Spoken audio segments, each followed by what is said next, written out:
Kia ora, Idum. Welcome back to our channel. So today, guys, we're going to be playing what's called a draft. Me and Tyson don't know what that is, but Keiji does. We're going to be playing it with the Rise of the Floodborn set. Keiji's going to explain it for us now.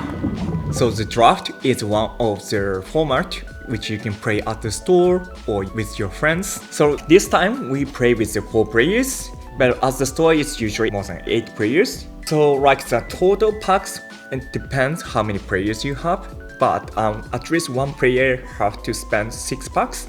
And this time we have 4 players, so we spent 4 box, which is 24 packs. And you have 6 packs, which is 72 cards in it.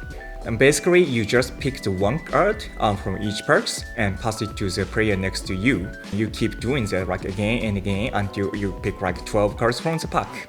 Then you move to the next perk and you keep doing the same thing, except passing to the opposite way and keep doing that and again until you pick all 72 cards. So after you pick 72 cards, you build the deck with at least 40 cards.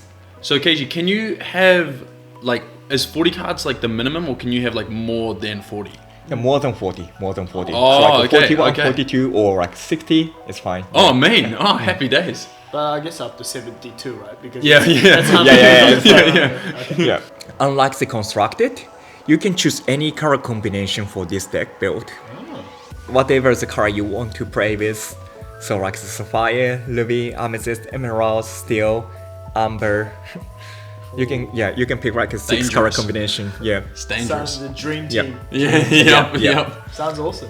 So I just got one question, Keiji. Could you have more than 4 of the same cards that you can construct it, or? Yes. Yeah, you can have that. Yeah. Okay. That's cool.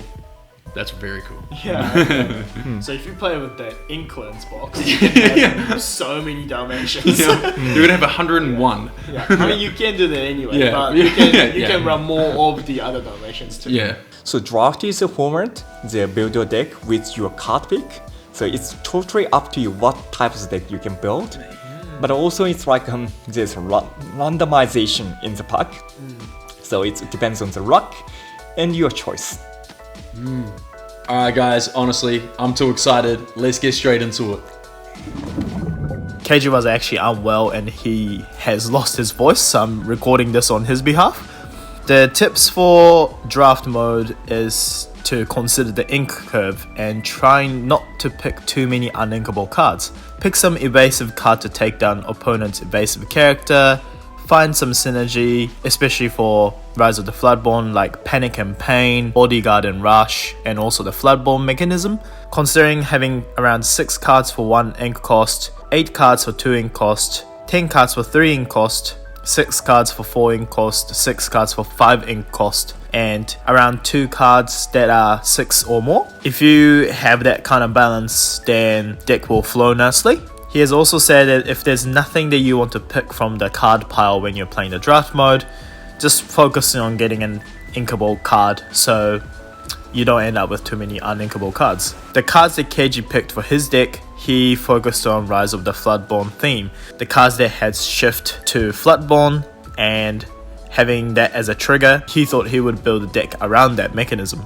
He picked a couple of Frigid and James, which are 3 ink or lower and able to get quite a few lore and also having evasive. He's got quite a few cards that are high ink cost. He wanted to prioritize on being able to play them by being able to get more ink before it becomes too late. Moving on to my draft picks. So my pick for draft, I focused on the ink curve of my cards and just see what would work better for the late game, with a couple cards having a pretty annoying effect. I ended up getting a lot of cards that were green, so I might be focusing quite a bit on discard as well as more of a bounce kind of aspect, and hope I can gain advantage from that. I ended up picking a lot of uninkable cards at the start of the draft, so I had to make sure that I was getting inkable cards later on to balance and make sure that I don't choke on the ink. I have focused on a lot of cards that had good keywords, especially evasive, so I can quest somewhat freely in the draft mode to make sure that I'm getting lore consistently. Moving on to Jesse. My plan going into this, I was kind of attempting to go for like a Snow White and Dwarf deck, which kind of worked out, but ended up also being a bit of a princess deck. I did, however, pick a lot of cards relating to the Floodborn perk, giving the Floodborn characters certain buffs. However, I didn't realize that like Floodborn is actually a type of character.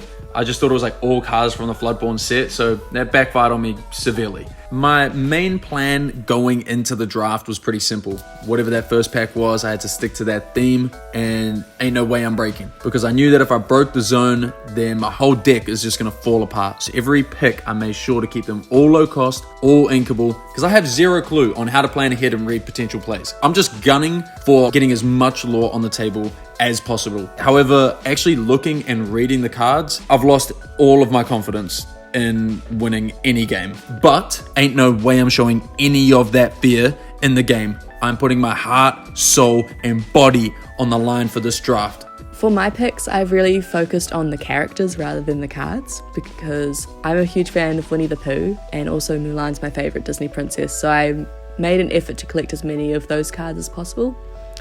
A lot of those are like 3 to 4 costs, which I thought would be good for mid-game. As the draft went on, I focused on getting a few more lower cost ones, and then tried my best to grab anything that was really high cost, like the 2 Madam Mims that I got, King Louis and Christopher Robin, to hopefully help out in a later game.